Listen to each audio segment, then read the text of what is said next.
Bu həqiqətən də Azərbaycan növbəti diplomatik zəfərdir. Və şübhəsiz ki, bu məqamda mənim üçün çox həssas bir məqam olar ki, düşünürəm bütün Azərbaycan xalqı üçün çox həssas bir məqam olar ki, son günlərdə ATƏT-in Minsk qrupunun keçmiş fəaliyyəti ilə bağlı ümumi liderimiz Heydər Əliyevin videoları bir daha göstərilir və çox yaxşı zamanında Ulu Öndər demişdi ki, yəni bu məsələ artıq nə qədər davam edəcək? Artıq elə bir dövrə gəlib ki, bu ya oğlan da bunu biz deməli evləndirməli ya da qızdır biz onu ərə verməliyik. Yəni təbii ki, bunlar simvolikdir bu ifadələrin hər biri. O baxımdan ki, Azərbaycan xalqı kifayət qədər səbr etdi və dözdü. Baxmayaraq ki, elə onun profili məhz bu istiqamətdə idi ki, keçmiş o Dağlıq Qarabağ, Ermənistan-Azərbaycan münaqişəsi həll olunsun. Amma biz heç bir halda ATƏT-in Minsk qrupunun fəaliyyətində əməli addımların şahidi olmadıq. Yaddaşımızda nə ilə qaldı sadəcə? Turistik səfərlərlə, hansı ki, artıq mən deyərdim ki, təqaüd yaşına çatmış diplomatlar üçün fəaliyyət dairəsi, son günlərini deməli, gəlib keçirmələri üçün bir təsisat kimi ATƏT-in Minsk qrupu yaddaşlarda qaldı. Və ümumiyyətlə, mən son günlərdə proseslərə diqqət edərkən görürəm ki, hər nə qədər burada hadisələr, belə deyək ki, mürəkkəb bir kombinasiya üzərinə köçürülməyə çalışırsa da, həqiqətən də qürurverici məqam ondan ibarətdir ki, sülh gündəliyi Azərbaycanın müəyyənləşdirdiyi yol üzrə gedir. Amma mütləq mənada mən bir faktı vurulamaq istəyirəm ki, biz sadəcə bunu gəlin bu cür dəyərləndirməyək ki, həmin bu sülh gündəliyi diktə üzərindən həyata keçirilir. Qəti şəkildə deyil. Azərbaycan bərabər səviyyədə bütün regional aktorlara imkanlar yaradır. Bax, bu regional aktorlar məsələsində Rəhman müəllim, mən biraz geniş şəkildə toxunmaq istəyirəm. Çünki burada siz bilirsiniz, son günlərdə Hakan Fidanla Türkiyənin, deməli, Xarici İşlər Naziri Hakan Fidanla İranın Xarici İşlər Naziri arasında görüş oldu. Yəni, Hakan Fidanın Tehrana səfəri oldu. Və burada diqqətimizi çəkən bir neçə istiqamət var. Bunlardan biri təbii ki, həmin o nüvə silahı ilə bağlı Hakan Fidanın bildirməsi ki, İrana bu məsələdə dəstəkləyir. Birinci, o ondan xəbər verir ki, deməli, strateji məsələlərlə bağlı region ölkələri arasında heç bir halda fikir ayrılıqları yoxdur. Strateji məsələni mən nəyə görə üzərində dayanıram?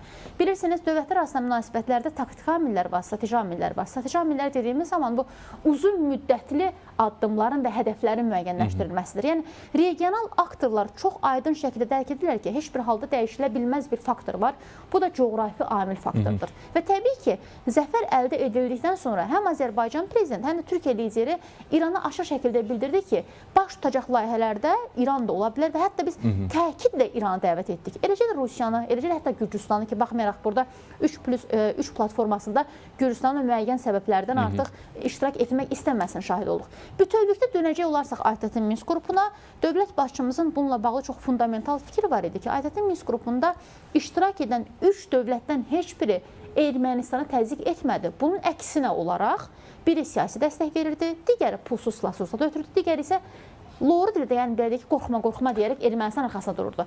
Və belə bir məqamda ATƏT-in Minsk qrupunun indiki deməli, reallıqlar prosesində qüvvədən düşməsi bu sülh gündəliyinə düşünürəm ki, fundamental bir təkan verəcək. Bunu irəliyə doğru aparacaq. Çünki Azərbaycan qəti şəkildə 2 prinsipal mövqe müəyyənləşdirmişdi.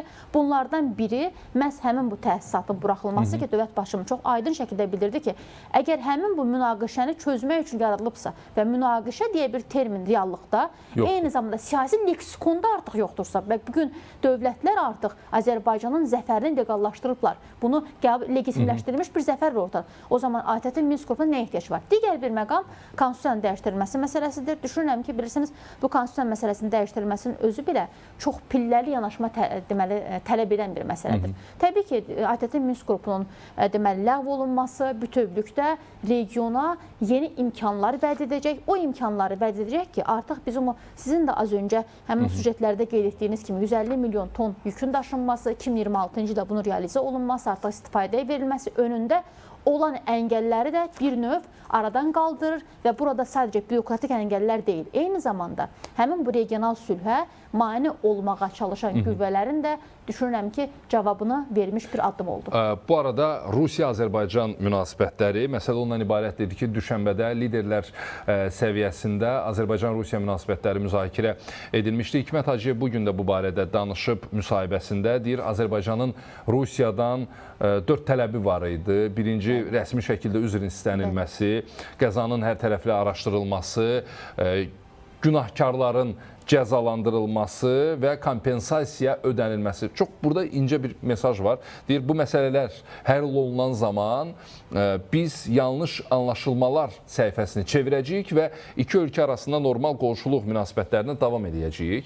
Bu hökumətin mövqeyi hesab olunur. Eyni zamanda düşənbə görüşündən sonra heç nə dəyişməyib Azərbaycan-Rusiya münasibətlərində. Çox yerində verilmiş bir açıqlamadır Hikmət müəllimin açıqlaması. O baxımdan ki, mövcud proseslərin ruhuna uyğun olaraq bir dəyərləndirmə aparılır burada. Gəlin biz belə qeyd edək.